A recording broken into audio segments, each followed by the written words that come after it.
Présidence, Mesdames et Messieurs les journalistes, hommes et femmes de presse, c'est un bonheur toujours renouvelé et désormais habituel de vous retrouver ici et maintenant pour nos échanges. L'actualité nationale de ces derniers jours est marquée par la rentrée pour le mois d'octobre de l'exécutif. Quand nous disons rentrée, nous parlons de la rentrée puisqu'il s'agit du grand moment de l'adoption de la loi de finances pour l'année suivante. Cette rentrée budgétaire a été consacrée par la tenue de la réunion du Conseil des ministres ce 7 octobre 2024 sous la très haute autorité de son Excellence M. Denis Sassou Nguesso, Président de la République, chef de l'État. Au menu du Conseil, vous le savez, comme plat de résistance, il y avait le projet de loi de finances exercice 2025. Ce projet s'inscrit dans un contexte difficile, mais le Conseil des ministres a marqué sa volonté d'avancer sur les questions budgétaires en définissant un certain nombre d'ambitions. Il faut savoir que le gouvernement de la République est résolument penché sur la résolution des problèmes sociaux qui sont nombreux. On pourra revenir, si vous le souhaitez, sur chacun d'entre eux.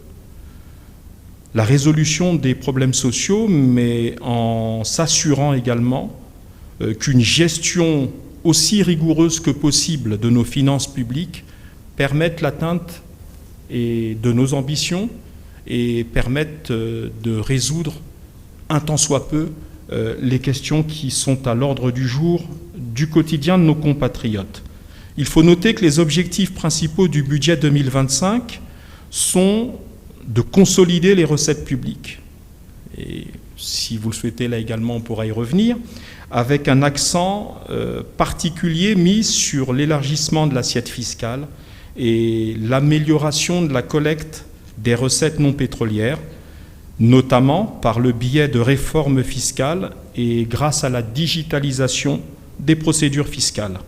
Il s'agit également de rationaliser les dépenses publiques, celles-ci devant en priorité être dirigées vers les secteurs stratégiques tels que les infrastructures, l'éducation, la santé et l'emploi des jeunes.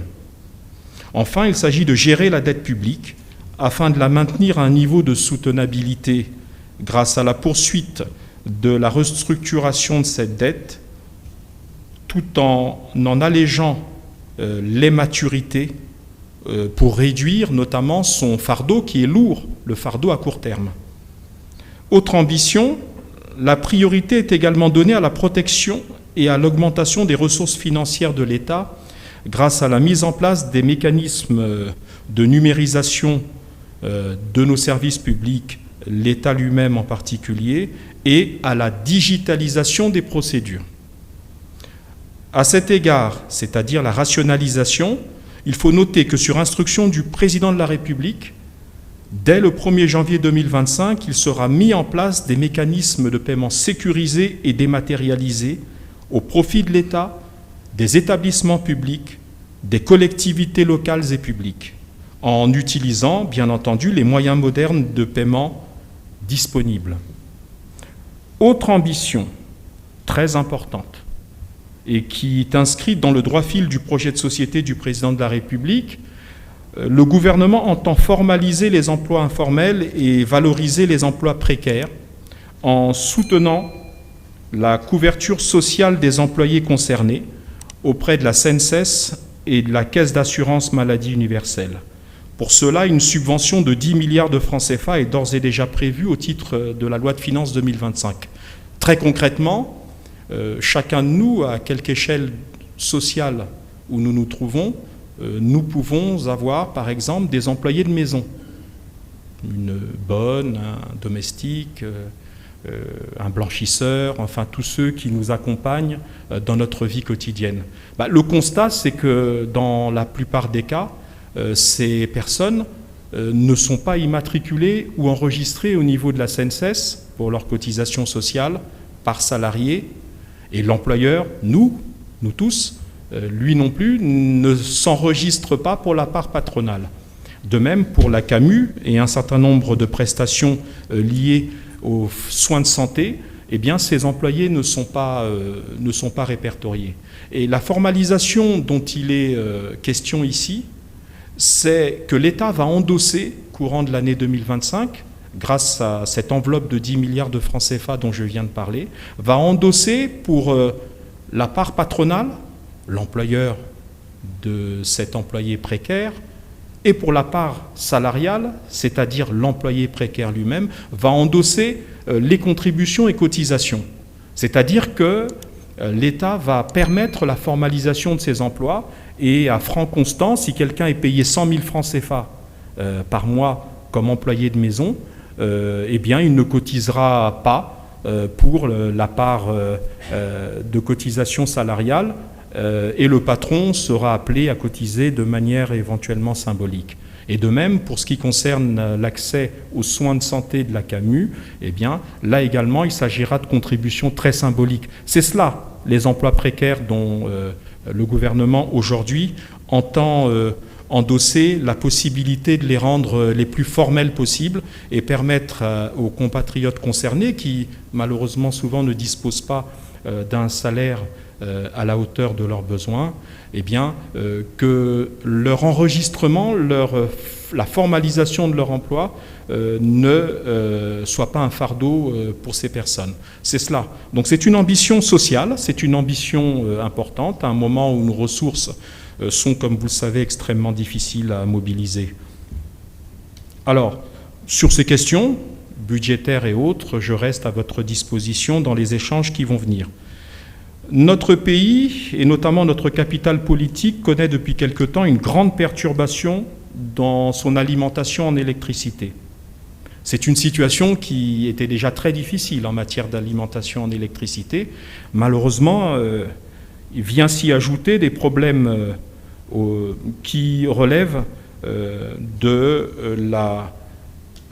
on va dire, de la délinquance ou du caractère malfaisant de certains citoyens. En effet, ces perturbations déjà récurrentes sont aggravées par des actes de vandalisme, vol de câbles électriques, dégradation des pylônes.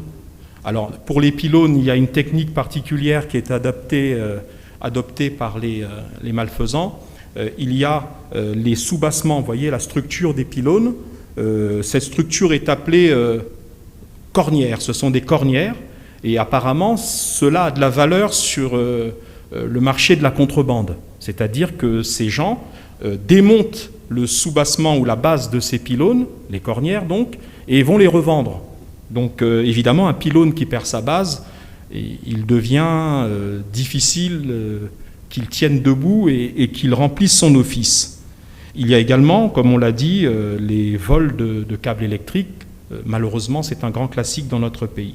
Alors il faut savoir que les services de police et de gendarmerie sont mobilisés pour identifier et traquer les citoyens qui s'adonnent à ces actes malveillants. Il y a quelques pistes.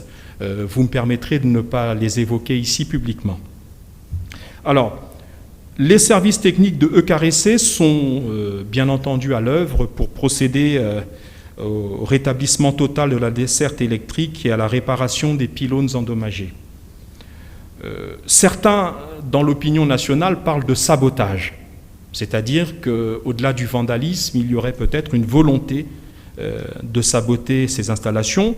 Le gouvernement n'ose y croire. Il n'y croit pas, puisque les réformes en cours sont éminemment positives, non seulement pour les populations, mais également pour les agents de CAREC et tous les personnels concernés. Il faut noter qu'aucune menace, je dis bien aucune menace, ne pèse sur l'emploi des agents. C'est important de le préciser. Les réformes se font, réformes de gouvernance, réformes structurelles, réformes juridiques, mais cela se fait sans qu'il y ait une menace quelconque sur les emplois de nos compatriotes agents de CAREC. D'autre part, CAREC disposera désormais d'une participation automatique de 15% dans les sociétés qui gèrent ou vont gérer les barrages de notre pays. D'autre part encore, et c'est à noter, ECAREC disposera d'une participation majoritaire dans la société de transport d'électricité en cours de mise en place, ainsi que d'une participation conséquente dans la future société de patrimoine. Nous voyons là qu'il n'y a, du point de vue du gouvernement, aucune raison pour les populations, les agents concernés, de s'inquiéter pour leur avenir. Les réformes engagées dans le secteur de l'électricité et celui de l'eau se poursuivent et se poursuivront donc dans la sérénité. À cet égard, la Banque africaine de développement et l'Union européenne ont annoncé le principe du financement des lignes électriques Pointe-Noire-Brazzaville, qui est notre gros morceau et celui qui nous pose le plus de problèmes. La BAD, Banque africaine de développement donc, y ajoutant la réfection ou la construction des lignes électriques Sibiti, Lefutu-Zanaga-Djambala et de la ligne Makabana-Mosenjo, Mayoko, Mbinda, frontière du Gabon. Vous voyez qu'il s'agit là de réformes ou en tout cas d'initiatives qui vont permettre de mailler encore plus profondément notre pays en infrastructures électriques. Ces réformes vont également concerner les questions d'assainissement. Je n'ai pas besoin de revenir sur l'importance de l'assainissement, notamment dans les zones urbaines, pour lesquelles l'UNICEF s'engage à aider le gouvernement et l'État en débloquant un financement avant la fin de l'année 2024. Voilà, mesdames et messieurs, les quelques faits d'actualité marquants à nos yeux ces derniers jours. Merci pour votre attention et nous pouvons entrer dans nos échanges. Je vous remercie. La parole est à ceux qui veulent bien la prendre. Bonjour, Monsieur le Ministre. Je suis Wences, je représente ici Vox Congo. Et j'ai deux questions à vous poser.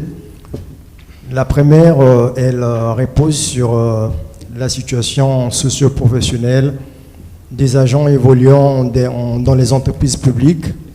On va également dire dans les entreprises para-étatiques, où quasiment ils traversent beaucoup de mois sans être payés. Le CFCO, la Poste, je vais parler de la mairie, de l'université, autant d'administrations publiques que vous connaissez, pour ne pas parler du gouvernement. Et quel est aujourd'hui le plan d'urgence qui est mis en place par le gouvernement, justement pour répondre aux attentes des agents qui chaque jour font des grognes à Brazzaville. À un certain moment, pour des reporters, ce n'est plus de l'information. Ce n'est plus ? Ce n'est plus de l'information. La deuxième question, elle repose sur la bonne volonté du gouvernement. En dehors des mesures que vous annoncez, comme c'est le cas aujourd'hui, 10 milliards de francs CFA, justement pour encadrer les emplois informels, beaucoup de populations attendent de vous des mesures aussi salutaires, on va dire des mesures audacieuses, par exemple la réduction du train de vie de l'État. On en parle, on en parlera toujours, Monsieur le ministre de la Communication. Est-ce que vous n'êtes pas tenté de revoir les salaires, on va dire comme ça, partant du gouvernement et bien d'autres institutions constitutionnelles? Merci beaucoup. On va commencer par votre seconde question. C'est un peu le serpent de mer.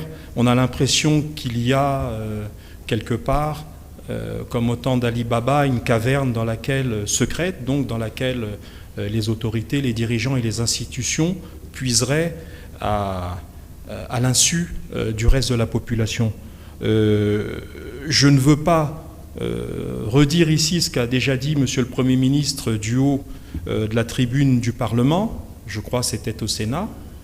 Les retards d'émoluments de salaire ou de tout ce que l'on entend par rémunération des membres des institutions sont aujourd'hui de 4 à 5 mois, voire à 6 mois selon les institutions. De fait, la réduction du train de vie de l'État dont vous parlez, elle se fait au forceps.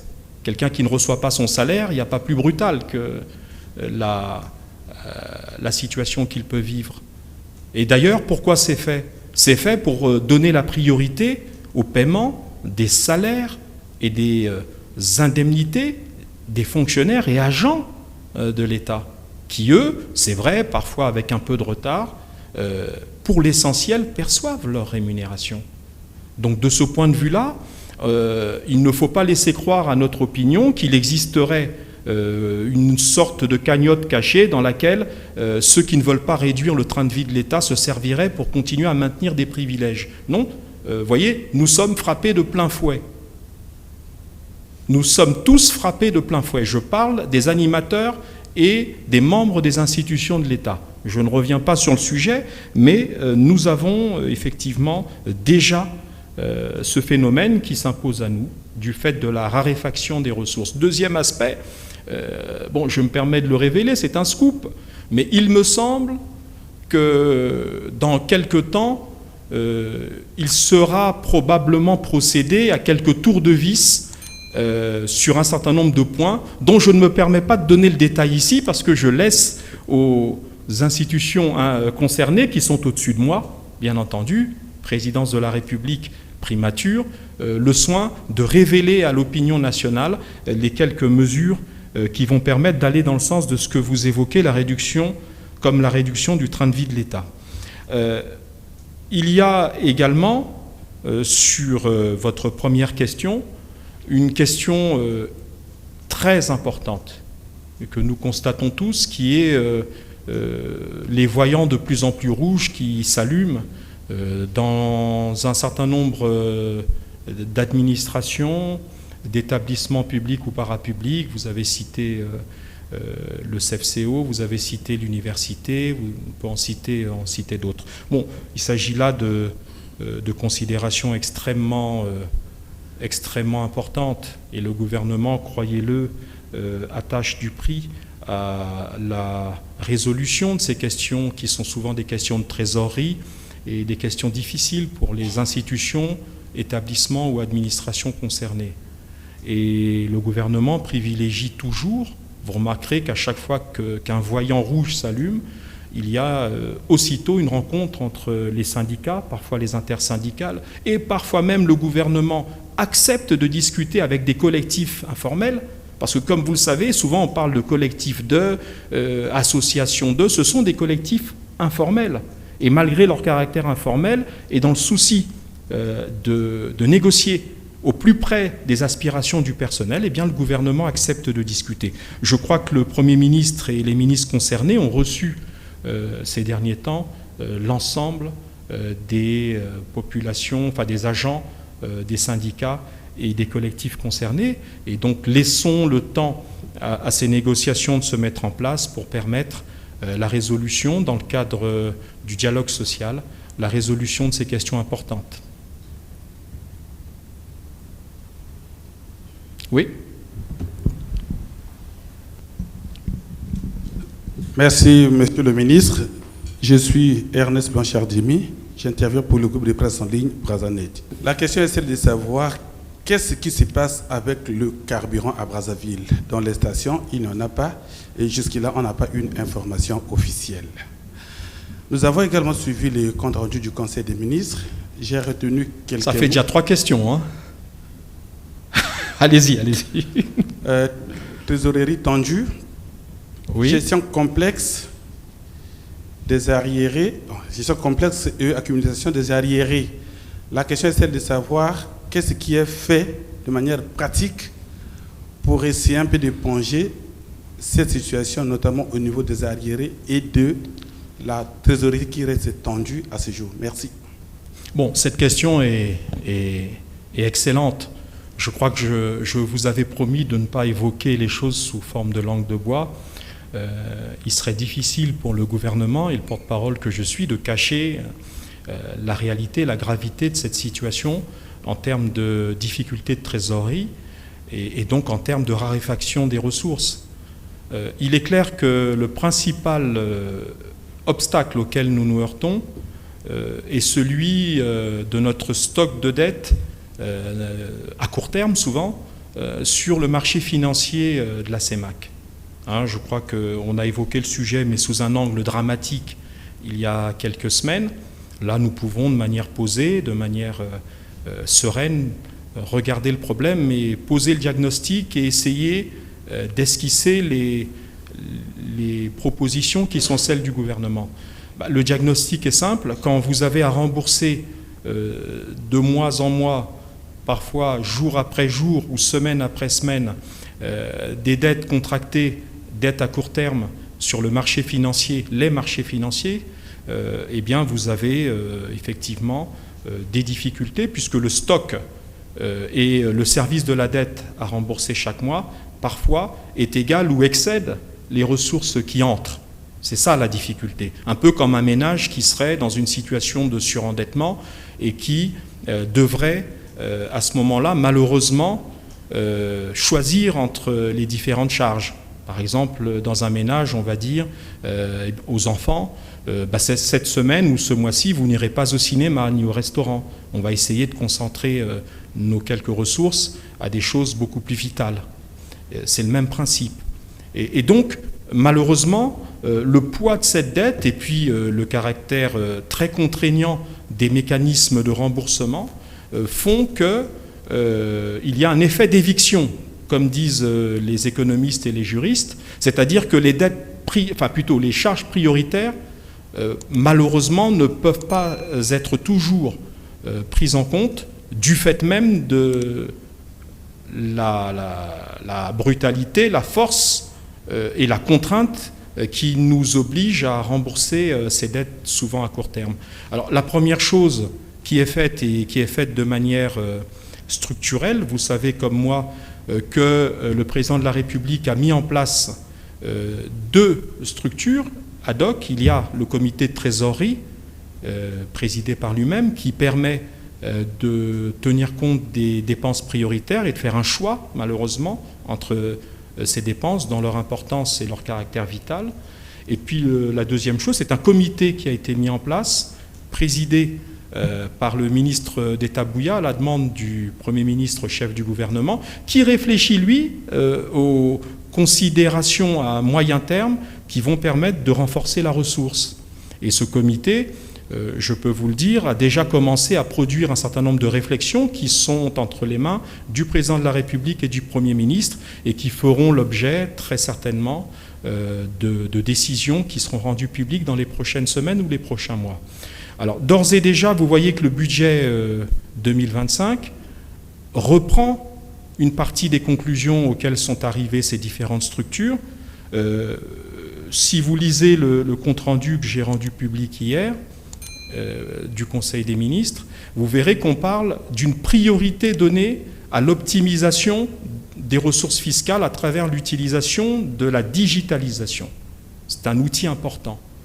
Il y a l'utilisation, et le président de la République a insisté sur ce point, l'utilisation et l'implémentation au cours de l'année 2025. Il a même donné des deadlines, des échéances au gouvernement. Je préfère ne pas les donner ici parce que sinon vous allez me faire la VAR en disant « Monsieur le ministre, vous aviez dit qu'à tel mois, tel dispositif serait mis en place, on ne le voit toujours pas ». Considérons que c'est courant 2025 où nous allons, pour l'essentiel, numériser et digitaliser. Comme vous savez avec moi, la numérisation, c'est la dématérialisation des données, tandis que la digitalisation, c'est l'utilisation de ces données dans des procédures qui permettent d'éviter les fuites, d'éviter tout ce qui est incohérent, et notamment pour ce qui concerne le recouvrement et la gestion des ressources douanières, fiscales et autres. Et donc ce mécanisme important va permettre de rendre effective la quantité de ressources qui est collectée jusqu'à la transmission aux administrations chargées de leur gestion de ces ressources et de leur utilisation. Finances, budget, etc. Et donc, ça, c'est une des premières grandes réformes qui va être mise en œuvre.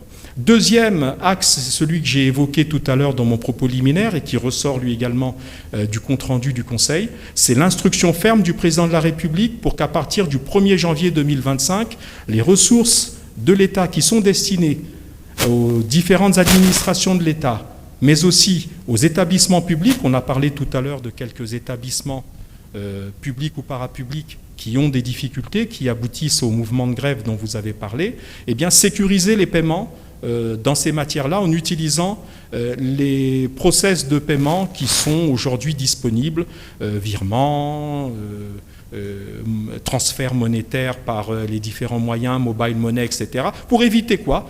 Pour éviter le transport de l'argent de l'État par des nguiris ou la manipulation physique par des agents de l'État qui peuvent être dans leur grande majorité tout à fait honnêtes, mais hélas avec quelques brebis galeuses qui sont souvent tentés de dissiper ces sommes qui sont mises à leur disposition non pas pour eux, mais pour les populations et les établissements bénéficiaires. Donc voilà les principales réformes qui vont être mises en place au courant de l'année 2025. On peut y ajouter, parce que ça aussi c'est important, c'est la renégociation de cette fameuse dette à court terme dont je vous ai parlé sur les marchés financiers. Eh bien, il y a un processus de négociation qui permettra probablement d'étendre la durée de maturité, parce que c'est souvent, comme je l'ai dit tout à l'heure, des dettes à court terme.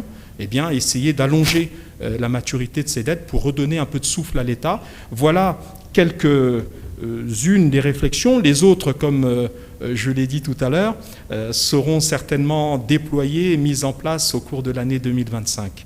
Alors, vous évoquez la question du carburant. Oui, il y a, comme souvent, malheureusement, une question récurrente en matière de carburant. Je vous avoue ne pas avoir toutes les clés et toutes les réponses. Je renverrai ceux qui voudraient des réponses plus précises que celles que je m'apprête à vous donner. J'inviterai ceux des confrères qui voudraient se rapprocher du ministère en charge des hydrocarbures de ne pas hésiter à le faire.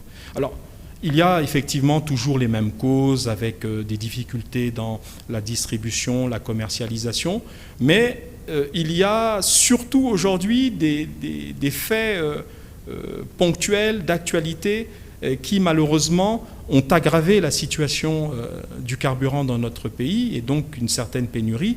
Il y a d'abord un tanker au large des côtes de Pointe-Noire qui doit pouvoir accoster et livrer sa marchandise, on l'espère, dans les prochaines heures et les prochains jours. Si vous n'avez pas ce carburant-là, vous avez d'autant moins de stock à distribuer. Le deuxième phénomène conjoncturel, c'est, comme vous le savez, le mouvement de grève lancé par certains agents du CFCO. Une bonne partie de notre carburant venant par la voie ferrée. Et le nœud autour duquel la grève s'est cristallisée, c'est à l'OUTT. Ce nœud a justifié, parce qu'il y avait un blocage, la rétention sur place, je crois, d'une vingtaine de citernes qui contenaient des carburants gasoil et supercarburants. Ça non plus, ça n'a pas contribué à faciliter l'arrivée du carburant pour alimenter les stations sur la ville de Brazzaville. J'ai cru comprendre hier, parce que j'en ai parlé avec mes collègues, notamment celui des transports, j'ai cru comprendre que ces citernes n'avaient pu être mises en route pour Brazzaville depuis quelques heures. Et donc nous espérons, bien entendu, qu'une partie des difficultés liées à l'approvisionnement des stations va être résolue grâce à l'arrivée de ce carburant. Je crois avoir répondu pour l'essentiel aux questions qui étaient les vôtres, Monsieur Dimi. Ministre, je suis Alphonse Dongo, page Alphonse Dongo, et je voudrais savoir, Monsieur le ministre, en rapport justement avec la question de la dette, vous savez que c'est le goulot d'étranglement de nos finances publiques, et justement une décision, enfin à travers le compte rendu du Conseil des ministres, on a cru comprendre que le gouvernement s'engage sur le chemin de la restructuration de cette dette, comme vous venez de le dire tantôt, en allégeant notamment les maturités. Mais en ce qui concerne par exemple la dette au niveau des banques sous-régionales, on sait que la maturité varie entre 13 semaines et 52.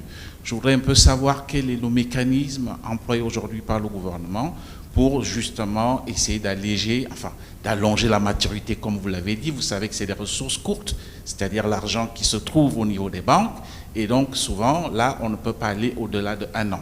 Et je crois aussi savoir qu'avec nos partenaires Glencore, Trafigura et notre meilleur partenaire, la Chine, on avait déjà engagé un travail de restructuration. Donc, je voudrais un peu que vous puissiez nous apporter des éclaircissements à ces niveaux.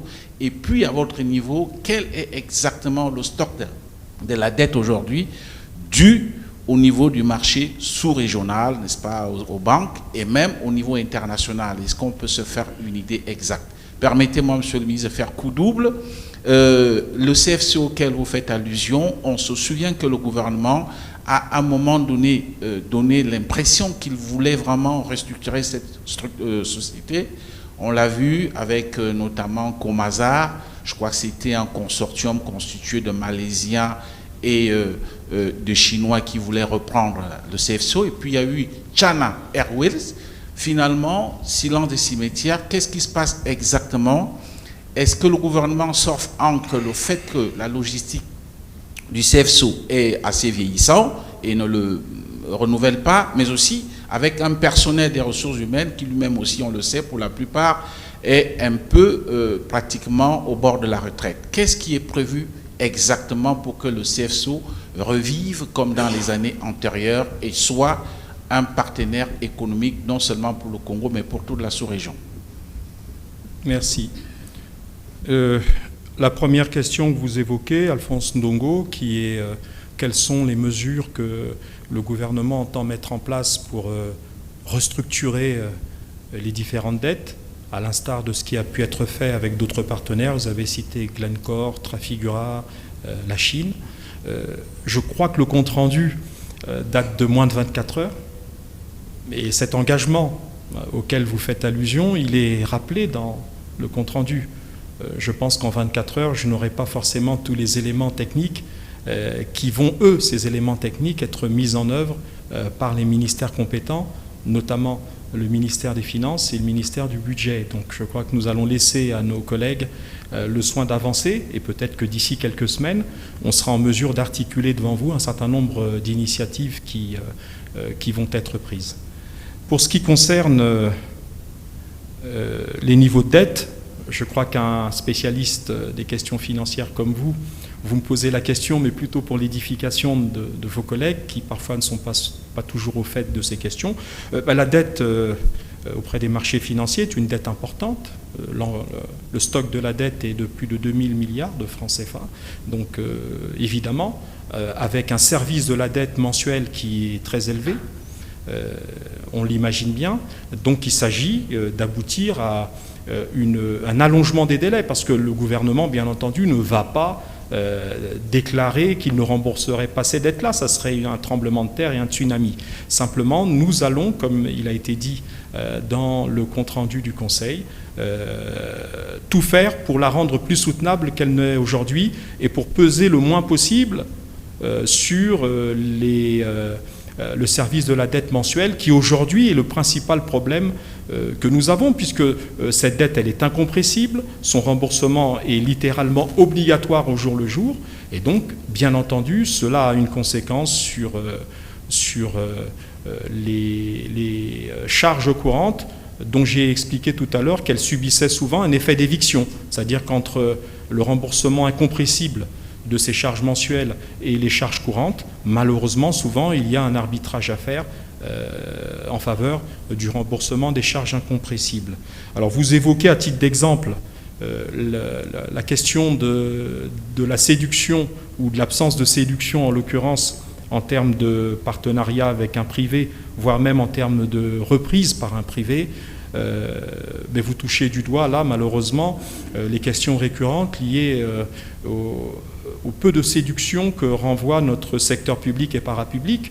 Je crois que le processus ou de privatisation ou de restructuration remonte bientôt à près de 30 ans, au rythme où nous allons, et vous voyez bien que nous avons du mal à avancer.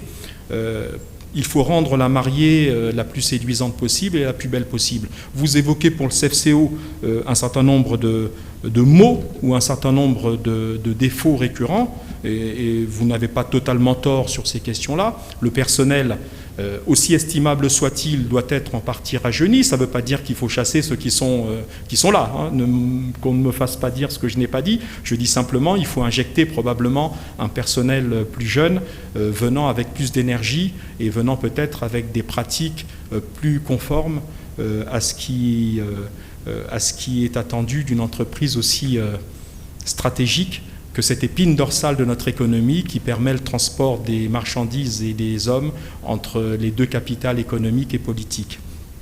Alors vous évoquez aussi, et vous avez bien raison, peut-être quelques difficultés en termes d'équipement ou en termes quand je dis équipement, c'est-à-dire les wagons, les locomotives, mais également, quoique nous ayons acheté, vous le savez, il y a quelque temps des locomotives plus modernes, il y a là effectivement des challenges et des enjeux qui sont à relever très certainement. Autre question? Oui, merci Monsieur le ministre. Je suis Christian Toumon, j'interviens pour le compte de BBC Afrique. Monsieur le ministre, je voudrais rebondir sur le problème du transport du carburant pour évoquer le projet de construction d'un pipeline entre Pointe-Noire et Ouesso par la coopération russe. Alors, je voudrais avoir des précisions sur l'évolution de ce projet important. Merci. Bon, écoutez, tout de suite répondre. Je crois que les accords, protocoles d'accord et autres viennent à peine d'être conclus. Il faut laisser à la machine gouvernementale et étatique le temps de maturation nécessaire entre la signature symbolique d'un certain nombre d'accords de coopération et leur mise en œuvre. Donc attendons voir, mais d'ores et déjà ce que l'on peut dire sur la construction d'un tel pipeline, et vous l'avez donc dit vous-même dans votre question, cela facilitera grandement la circulation de ces produits éminemment fondamentaux pour notre économie, que sont les produits pétroliers et dérivés du pétrole. Donc ce pipeline aura forcément une importance dans notre économie et deviendra là également, comme je l'ai dit pour le CEFCO, une véritable épine dorsale de notre économie sur le volet distribution des produits pétroliers.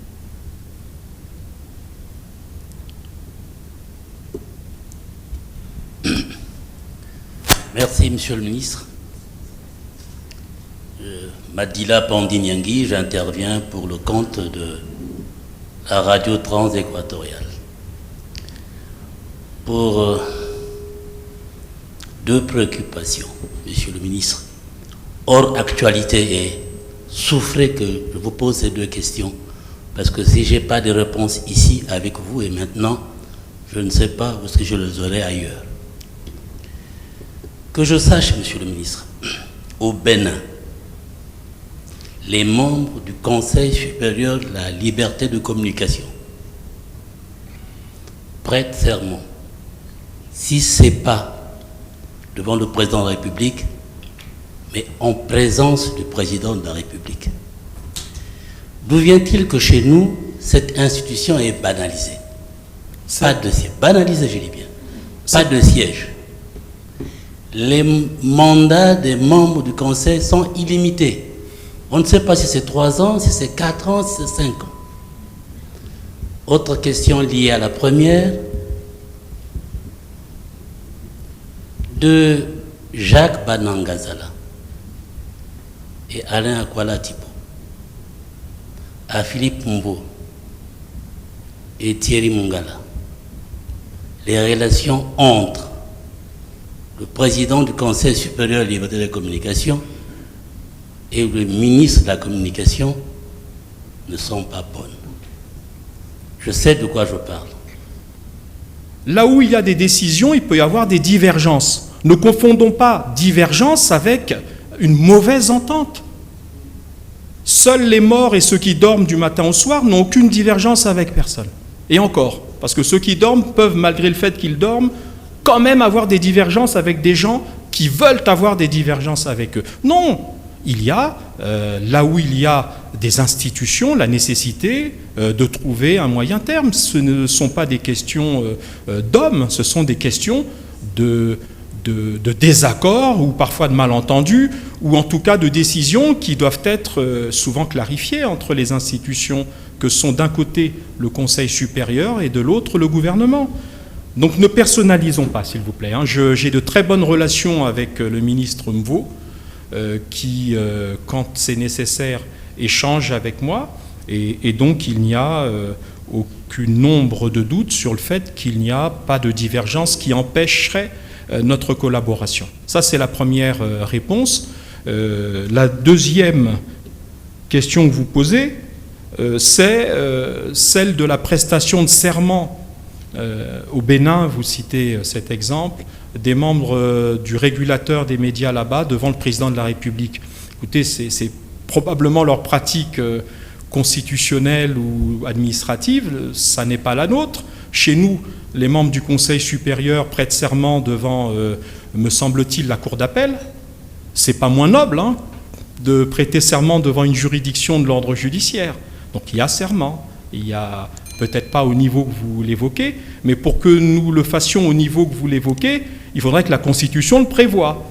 Je crois que les institutions qui sont constitutionnelles, il est indiqué dans la Constitution de la République celles qui relèvent du serment ou qui n'en relèvent pas. Donc, si vous proposez une modification constitutionnelle, je transmettrai l'information au ministre de la Justice et lui demander de rendre le serment encore plus solennel que devant le président de la Cour d'appel.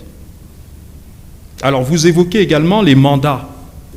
Alors, pour votre information, le ministre de la Communication et des Médias a été instruit par le cabinet du président de la République de mettre en place les conditions de renouvellement pour ce qui concerne les techniciens et les journalistes qui sont désignés au sein du Conseil supérieur, et nous a donc informé de l'imminence du renouvellement du mandat de l'instance. Donc j'en dis pas plus, je dis simplement, et je pense que vous vous en rappelez, que l'année dernière nous avons élu, vous avez élu, pas le ministre qui n'est pas membre du corps électoral, vous avez élu les 2 représentants, l'un pour le collège des techniciens, M.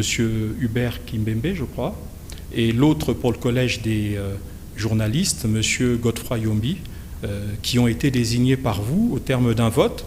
Donc nous avons bien entendu transmis à la présidence de la République, maintenant que la demande en était faite, le procès verbal de cette élection. Donc je suppose que cela implique que dans quelques jours, quelques semaines, il y aura un renouvellement du Conseil supérieur. Autre question ? Merci pour la parole. Deva Ponzu, correspondant d'Afrique à 24 en République du Congo. Je n'ai plus que 2 questions. La première, au début de l'année 2024, le 28 février, le président de la République a lancé les travaux d'aménagement et de bitumage, de pavage des voiries de Pointe-Noire. Le constat est que rien n'a avancé 7 mois plus tard, alors que la saison de pluie qui vient de débuter va davantage endommager un réseau routier qui n'est pas digne de celui d'une capitale économique. Comment le gouvernement explique-t-il cette lenteur d'exécution ou un mensonge servi aux Pontenegrins et Pontenegrines? Seconde question. En mars 2015, lors de l'inauguration du premier module du marché ex-Total, actuel Kolela, le gouvernement annonçait la construction d'un second module plus important dont le coût était estimé à 24 milliards de francs CFA. Compte tenu de l'insuffisance d'espace et des conditions de vente inappropriées, où en est le gouvernement avec ce projet visiblement à l'abandon depuis plus de 9 ans maintenant? Je vous remercie. Monsieur Panzou, je crois que depuis le début de nos propos, il y a une sorte de récurrence dans mes réponses. C'est, je crois, les difficultés de trésorerie, l'insuffisance de ressources et l'argent. L'argent, c'est-à-dire les moyens pour le gouvernement d'assurer la continuité de l'ambition qui est la sienne, celle du président de la République, sur un certain nombre d'engagements qui ont été pris.